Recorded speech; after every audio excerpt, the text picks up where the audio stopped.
Hello, and welcome back to the channel. As most of you know, I'm Topher. And for those of you who don't know and just randomly decided to click on my video, welcome to the channel. I'm Topher. Thank you for stopping by. So we're here to do a reaction, and we're diving back into the Untamed. We're diving into episode 24. And if you saw my channel update video for August 2023, then you will have seen where we have relocated our designated day for the Untamed. Instead of being on Tuesdays, it is now on Mondays. The updated schedule is available on the community tab of my channel, but yeah, so we're now going to be reacting to Untamed on Mondays for at least for the next month. So we're going to just dive into episode 24 and see where it takes us. We left off with them in the throne room, and the Jin's daddy was like, hey, why don't we re-engage this engagement between these two kids here? And I'm like, don't you start this nonsense, don't you start this in a public setting. Scandalous. So we're gonna see where this one takes us.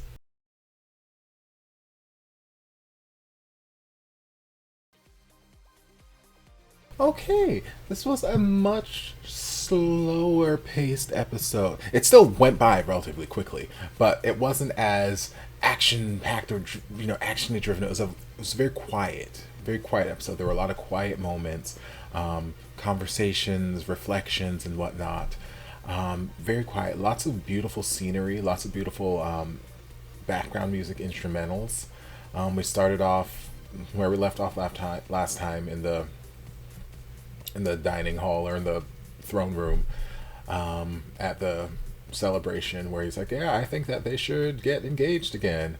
And Wuxia stepped in like, maybe you shouldn't be making these plans or asking, him. Maybe you should ask her, because she's the one. And Cheng got up, was like, yeah, it's not a decision that I really should be making. It's up to her. And she's like, I appreciate the offer, but I got shit to do. So no, now is not the time. And I apologize for the impoliteness. I'm like, baby, you are not being impolite in any way, shape, or form. If anything, you have been the most polite person at this party right now. The Jin patriarch here, terribly impolite, bringing this up in a public setting, almost kind of forcing you into saying yes. Like, that's how I feel like a lot of these scenarios go, where it's like a big public proposal or something like that, where it feels almost like you're obligated to say yes, because if you say no in that big public setting, it can be super embarrassing for the person.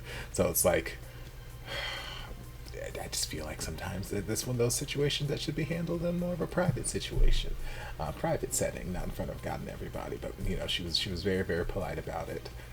And then Meng Yao talking to his newfound daddy, about Wuxian and the yin iron and this, that, the other, and I'm like, I don't trust you. I don't trust you. The more I see your face, the less I trust you. I don't know. I was shipping you before with Zhan, but now I can't anymore because I love Zhan still, and I don't trust you. I don't trust you. I don't trust you. Maybe something will come up later and that will change my mind, but I don't trust you. I don't trust the look in his eyes. I don't trust the damn thing he says. He just feels shifty, and I don't trust him. I don't trust him. Then we had our main trio going back to the Lotus Pier for the first time since all of this went down, and just having to rebuild it. And a lot of the interactions that I've noticed with them throughout, like, the rest of the episode at the Lotus Pier, like, it felt very much like kids who are being forced to grow up. Like, obviously they are adult-ish. I think you told me like 17, 18 or something like that.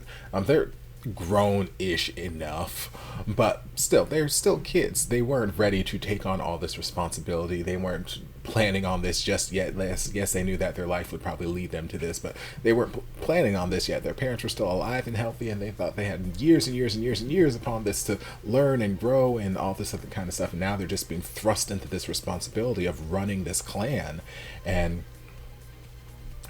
it can be emotionally draining, especially if we're not all on the same page. So Chang is very much just rising to the occasion, like, okay, well, I need to be the clan leader, so I'm going to just jump in and be the clan leader. And he's kind of looking towards his siblings to assist, help, back him up. And Wuxian is like, just, nah, I'm going to go to the parlor and I'm going to go drink. I don't feel like being here right now. I'm gonna go drink. And just his temperament towards it all, like he doesn't seem like he's ready to take on that responsibility. Chang is diving in face first, and he's like, I'm gonna do this. Yan Li is there to help and assist, as she always is, because she's the best big sister anyone could ask for. And Wuxian just does not yet seem ready to really take on that role. I feel like he's the temperament we've seen him throughout the series. He's just not really made for that kind of role. That sort of, oh, let's greet our guests and let's go into meetings, and he seems to have too much of an adventurous spirit and an inquisitive mind to just be kind of housed in one place and just stay here and do like that. Just not. It's not his thing. It's not how he is built.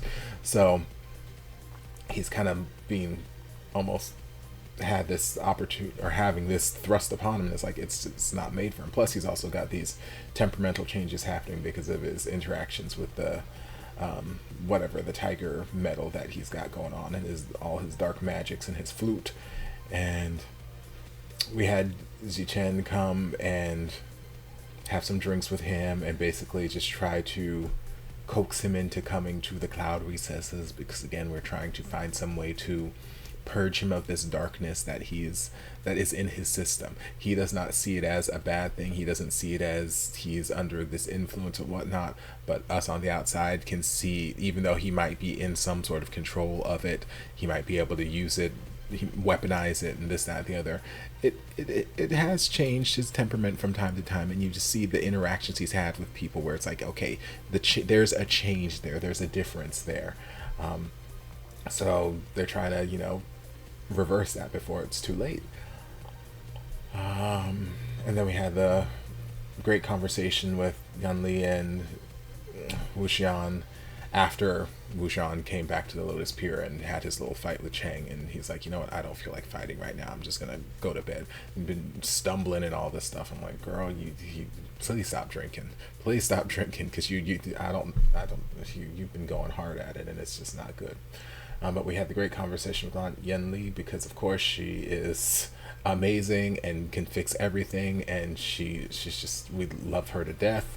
But even before they started getting all like smiley and like, oh, you're 3 years old, no, you're 1 year old, all that kind of stuff, like when she first asked him to come into the room and like sat him down and was like, do you want to be here, you could even see in her face just like the weight of the whole situation, how things have just kind of changed, the dynamic is changed. Like I said, it feels like kids being forced to grow up, and like, just all you could see, there's just like a difference in her eyes. Like she looks, it's not nearly as youthful and bright and optimistic as it once was earlier in the season. Like, yes, she still has that essence to her, and she's still that sort of guiding light for Chang and Wuxian, but like you could just see, like, she just seemed tired, she seemed exhausted, and yes, she's crying and she's emotional, and like she just felt like she had all of this weight on her shoulders. But still, that conversation that she had with Wuxian was beautiful, and apparently just what they needed to kind of patch things up with him and Chang. And yeah, I just need them to get on the same page about what's happening. Lanjan, I'm not sure if that was the secret or the forbidden room that he was in that last scene. I'm assuming it was, because there was a lock on it, and the one guard's like, I thought I locked this. Takes one step into the room. Hello? Anyone here? Nobody responds. And he's like, huh, no one's here. I'm like, girl, you didn't look. You barely even looked. You've got a whole downstairs section. You could have peeked your head down like nothing. You didn't look for your life. But, you know, locked Zhan in there, so Zhan's reading all manner of things. Again, trying to save his baby. Trying to save his baby. Yeah, and then we ended with Wuxia in the boat, like, oh, I wonder, you know, it may not be so bad to go back to normal life. And that was it. There wasn't an abundance of stuff that happened. There were lots of great conversations, and like I said, it was just a very quiet episode. Very soft, quiet kind of episode.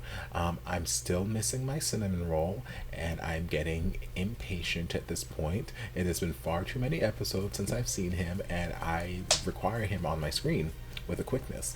So I need that to hurry up and happen. But yeah, all in all, it was a good episode. So hope you guys enjoyed this reaction. If you did, don't forget to like, comment, subscribe, share, turn on notifications to be notified when all my shenanigans get posted. If there's anything else you'd like me to react to, be sure to leave it down in the comments. I'll get to it as soon as I possibly can. If you'd like to support the channel in other ways, you're more than welcome to join us over on Patreon. Don't have to, but you're more than welcome to if you want to. And I'll see you guys in my next video. Love ya. Mwah.